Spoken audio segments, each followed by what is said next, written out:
bonjour les initiés, bienvenue dans cette nouvelle vidéo un peu particulière puisqu'on va se focaliser aujourd'hui sur le festival de théâtre amateur d'Igny qui revient pour sa 13e édition. C'est 6 pièces qui vont se succéder du 19 au 28 novembre pour notre plus grand plaisir sur la scène du centre culturel Isadora Duncan.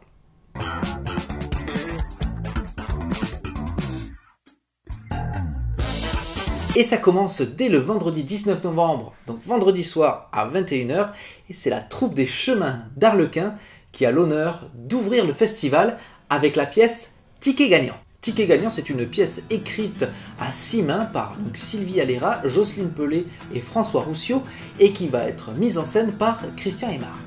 Mais en voici le pitch. Imaginez qu'un inconnu vous offre la combinaison gagnante du loto. Vous y croyez?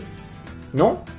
Eh bien, Emma non plus, et pourtant elle aurait dû, puisque ça lui est arrivé. C'est Krishna qui lui a donné les numéros gagnants et elle ne les a pas joués. Elle va donc tout faire pour retrouver la trace de cet inconnu au don de voyance quand même exceptionnel.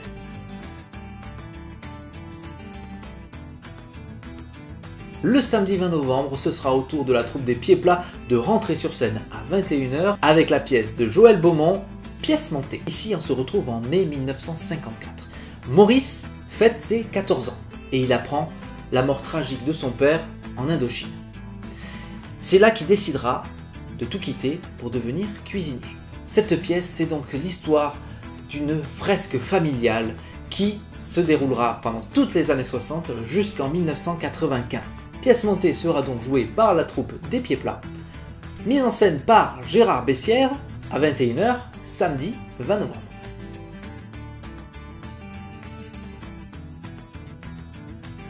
Le dimanche 21 novembre, à 16 h, la troupe des Corrigans nous présentera la pièce Les Crapauds Fous.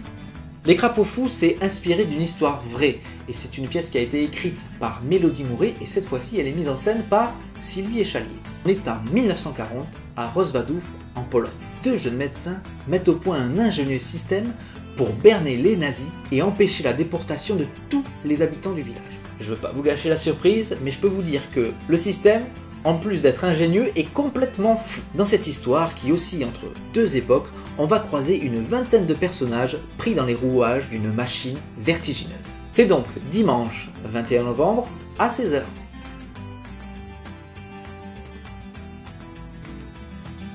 Ça, c'était le programme du week-end. Mais ce n'est pas fini, puisque le mercredi 24 novembre, on retrouvera les pétroleuses qui n'ont qu'un seul objectif, celui de sauver le monde. Les pétroleuses sauvent la planète, mise en scène par Mylène Padoan. C'est donc mercredi à 15 h. Et en voici le pitch. Gérard est candidat à la mairie de Blé-d'Anvilliers où est implantée son entreprise Pantachic. Et à cette occasion, il se proclame grand défenseur de l'environnement. Et afin de mettre en valeur cette orientation écologique, Gérard, sur le conseil de Charlotte, décide que Pantachic réalisera dorénavant sa production à partir de matériaux recyclés. C'est un spectacle avec des textes, des chansons, de la bonne humeur, et c'est mercredi 24 novembre à 15 h. Le jeudi 25 novembre, c'est la troupe de Cap-sur-Seine qui va nous présenter leur version de Génousie, une des premières pièces de René Déobaldia. Cette mise en scène par Didier Lesourd, où danse, musique et comédie se mêlent pour nous faire découvrir une histoire de cadavres dans un château, et tout ça, ce sera à 21 h.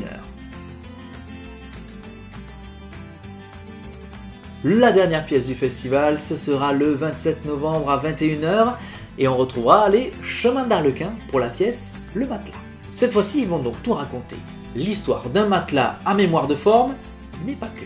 Dans Le Matelas, mise en scène par Virginie Niquet, on est invité à découvrir les moments simples de la vie d'un matelas dans une chambre haute en couleur et surprenante par la diversité de ses occupants. D'ailleurs, le matelas lui-même a fait une déclaration pour décrire cette pièce. Heureusement que les femmes de chambre étaient là pour me remettre en état. Et on ne peut pas clôturer comme il se doit le festival de théâtre amateur d'Igny sans le tremplin des jeunes talents du rire.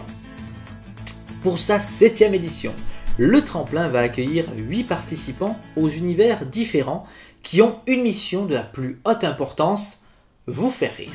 À la clé, 3 prix. Le prix de l'écriture, le prix du jury et le prix du public, où c'est vous qui désignez votre artiste favori. Cette 7e édition sera animée par la lauréate du tremplin des jeunes talents du rire 2020, Marinette. Vous aurez aussi l'occasion de rencontrer le parrain de cette édition, Denis Scherer, auteur, metteur en scène, comédien, qui sera ravi de partager son expérience du spectacle avec vous. On vous y attend nombreux, le dimanche 28 novembre à 16 h. Bon, et puis j'ai un conseil pour le public et les comédiens pour ce festival, surtout, ne sifflez pas. Et oui, c'est une coutume de théâtre, il est interdit de siffler dans un théâtre. Mais pourquoi ? L'origine de l'interdiction du sifflement sur scène aurait en fait des origines très pratiques, provenant des coulisses et plus précisément des régisseurs présents sur le plateau.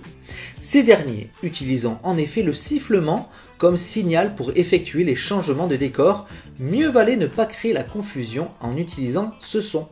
Une autre explication viendrait de l'époque de l'éclairage au gaz des rampes de la scène qui émettait un sifflement caractéristique indiquant un risque d'explosion.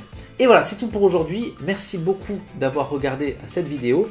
Si vous voulez venir au Festival de Théâtre Amateur d'Igny, n'hésitez pas à soit envoyer un mail à culture@igny.fr ou alors vous nous appelez au 01 69 33 22 11 et on sera ravis de prendre votre réservation. Sur ce, je vous dis à bientôt. Bien sûr, n'hésitez pas à cliquer sur le pouce bleu, à laisser des commentaires et à partager la vidéo autour de vous. Et on se retrouve bientôt pour de nouvelles aventures culturelles à Igny.